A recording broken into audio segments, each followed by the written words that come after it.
Le Bitcoin est en train d'effectuer un mouvement baissier, tu es probablement en train de te demander si c'est le bon moment ou non pour acheter des cryptos. C'est justement la question à laquelle je vais répondre dans cette vidéo en apportant le maximum de probabilités sur un potentiel mouvement haussier. Dans cette vidéo, on ira donc voir le scénario qu'on va pouvoir anticiper sur le Bitcoin par rapport au dernier mouvement baissier qui a pris place. On ira également voir la Bitcoin dominance. Est-ce qu'on peut potentiellement s'attendre à une altcoin saison ou pas? On ira par la suite voir deux cryptos d'intelligence artificielle qui sont le Tao et le Render et on finira par le Toncoin. Dans la dernière vidéo, j'anticipais un mouvement haussier pour venir liquider la trendline baissière au nord juste là. Donc je m'attendais à la récupération également de ce high qui formait donc un espèce de W. Je m'attendais à la cassure de la neckline de ce W pour anticiper une grosse libération d'ordre à l'achat ici de la majorité des intervenants. Donc la majorité allait acheter ici avec justement la cassure de la trendline baissière et en plus de ça la cassure de la neckline du W. D'accord? Et donc ici, on aurait pu anticiper une distribution pour potentiellement par la suite anticiper les 73 000 $. Donc le mouvement baissier que j'anticipais donc pour continuer le biais baissier. Et c'est justement une entrée que j'aurais cherché juste là. Comme tu le vois ici, là on est en train de baisser et du coup de ne pas effectuer le mouvement haussier que je m'attendais pour venir récupérer la trendline. Donc ça, tu verras que c'est plutôt bénéfique. Je vais t'expliquer ça juste après. Et ici, comme tu le vois, on est en train donc de liquider la trendline qu'on avait repérée ici, la trendline haussière. Donc dans ce genre de cas ici, quand on a donc un triangle comme ceci, généralement ce qui se passe, c'est que lorsqu'on vient liquider un côté, on vient généralement par la suite liquider l'autre trendline. D'accord? Donc là, dans un premier temps, on est venu liquider la première trendline. Ce qui serait le plus probable, c'est bientôt aller chercher la deuxième trendline. Donc ça peut aller permettre donc de directement aller chercher un mouvement haussier et aller beaucoup plus haut. D'accord? C'est possible. Ou simplement de venir liquider donc la première trendline, la deuxième et par la suite effectuer un mouvement baissier. D'accord? Ça également, c'est quelque chose qui est possible. Maintenant, on va regarder un petit peu ce qui se passe. Pour le moment, à plus court terme, si on va regarder un petit peu ce qui se passe, mais là globalement, il n'y a pas d'accumulation pour le moment qui se met en place. Donc, ça peut potentiellement se mettre en place dans les prochaines heures. Ici, on a simplement eu une redistribution qui a pris place.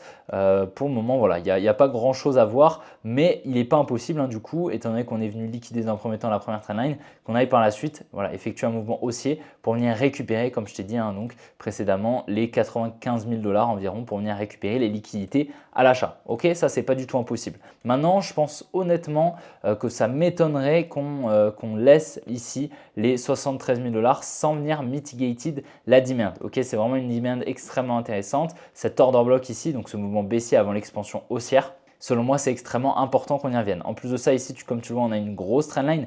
Donc tout ça, ça incite beaucoup d'intervenants à se placer à l'achat et donc ça crée énormément de liquidité. Selon moi, si la smart money doit se placer à l'achat pour effectuer un mouvement haussier, il faudra venir liquider cette trendline. Ici, elle viendra récupérer des ordres en vente lui permettant de se placer à l'achat. Donc voilà, pour moi ici, cette zone des 80 000 $, entre les 80 et les 73 000, pour moi est extrêmement importante à venir récupérer. Comme tu le vois ici, on a quand même cette trendline baissière. Cette trendline baissière, c'est de la liquidité. Comme je te dis, on a également un high ici. Du coup, c'est plus la neckline d'un W, d'accord, mais c'est de la liquidité, d'accord. Chaque high, au-dessus de chaque high et en dessous de chaque low, il y a toujours de la liquidité. Ce qui serait assez bullish, honnêtement, c'est qu'on aille directement récupérer les 73 000 $. Ça, honnêtement, ce serait plutôt intéressant parce que du coup, on aurait ici une trendline avec donc beaucoup de liquidité et ça nous permettrait d'anticiper au minimum la liquidation. Donc, soit pour par la suite repartir à la baisse, c'est pas impossible, d'accord, étant donné qu'ici, il y aura une grosse libération d'ordre à l'achat, ce qui permettra donc à la smart money potentiellement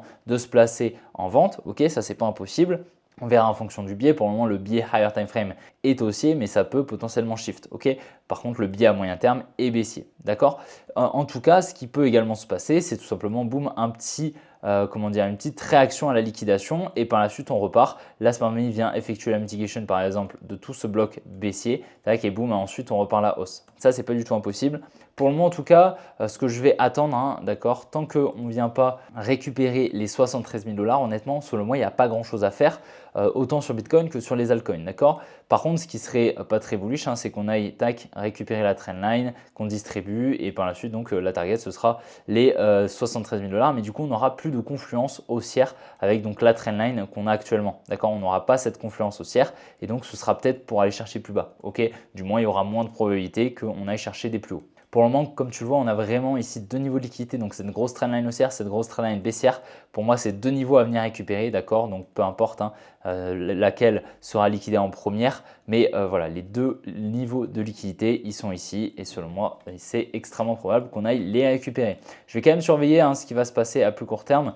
Car si en 10-15 minutes, on a une accumulation, ça pourrait potentiellement être intéressant de rentrer en position à court terme. Étant donné que tu vois, on arrive là dans une demand intéressante, on verra, bien sûr, on verra. Je vais voir ce qui va se passer, mais en tout cas, selon moi, voilà, c'est à moyen terme. En higher time frame ici, on n'aura pas de lot protégé, étant donné que tu vois, on vient bien conforter la trendline en higher time frame, hein, cette grosse trendline haussière, on vient un petit peu la conforter, tu vois, avec ce mouvement baissier. Donc pour le moment, clairement, ce que j'attends, c'est la liquidation d'un de ces deux niveaux de liquidité. C'est vraiment la prochaine étape pour potentiellement anticiper un autre mouvement. Donc la Bitcoin dominance, c'est un indice extrêmement important à comprendre. La Bitcoin dominance, en gros, c'est le pourcentage que prend le Bitcoin sur la capitalisation totale des cryptos.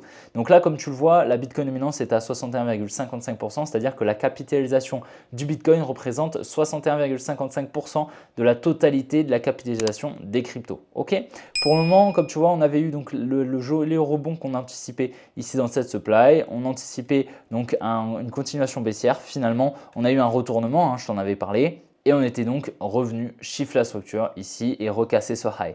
Pour le moment, la tendance est haussière sur la Bitcoin dominance et donc pour le moment, il n'y a pas d'altcoin saison à anticiper. Étant donné que la altcoin saison, elle se déclenche entre guillemets lorsque la Bitcoin dominance, elle baisse. D'accord? Ça signifie tout simplement que les altcoins vont prendre plus de place par rapport au Bitcoin hein, et que le Bitcoin va prendre moins de place. Et donc forcément, ça va s'impacter sur l'indice de la Bitcoin dominance. Pour le moment, en tout cas, tout ce qu'on pourrait anticiper, c'est un potentiel mouvement baissier pour venir récupérer cette demand au niveau des 59,7%.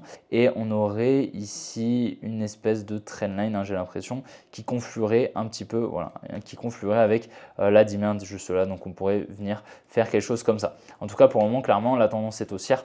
Donc on n'anticipe pas d'altcoin saison hein, pour le moment. Et on pourrait peut-être aller chercher la supply juste au-dessus hein, qui serait celle-ci, environ les 67,9% sur la Bitcoin dominance. En tout cas, clairement, pour le moment, il n'y a pas d'altcoin saison à anticiper. On est plutôt hein, sur un Bitcoin qui est très très fort, qui n'a pas été aussi fort depuis le 15 février 2021.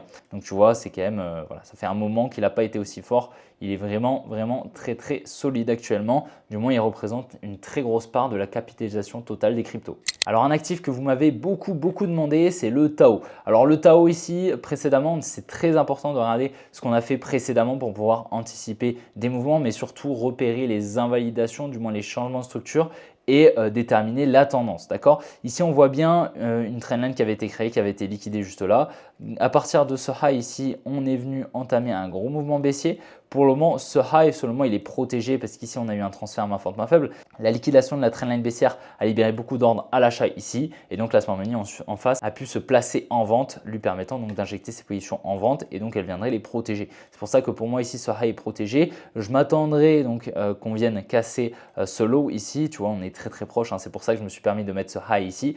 Mais je ne détermine jamais un high techniquement tant qu'on ne vient pas casser ici le low. Si on vient casser le low, boum, je détermine le high ici. D'accord? Pour le moment, ça n'a pas été fait, mais bon, on est tellement proche que c'est extrêmement probable qu'on le fasse. Et puis, j'ai apporté la confiance avec le transfert main forte, main faible. Alors, ce qui est super intéressant, c'est que là, tu vois bien, on a un énorme support ici au niveau des 230 $. On est en train de le conforter, d'accord? Comme tu vois, on est venu le conforter une fois, deux fois, trois fois, quatre fois. Ici, on était déjà venu le conforter ici et on avait très bien anticipé hein, ce gros mouvement haussier grâce justement à la liquidation de ce support juste là, d'accord?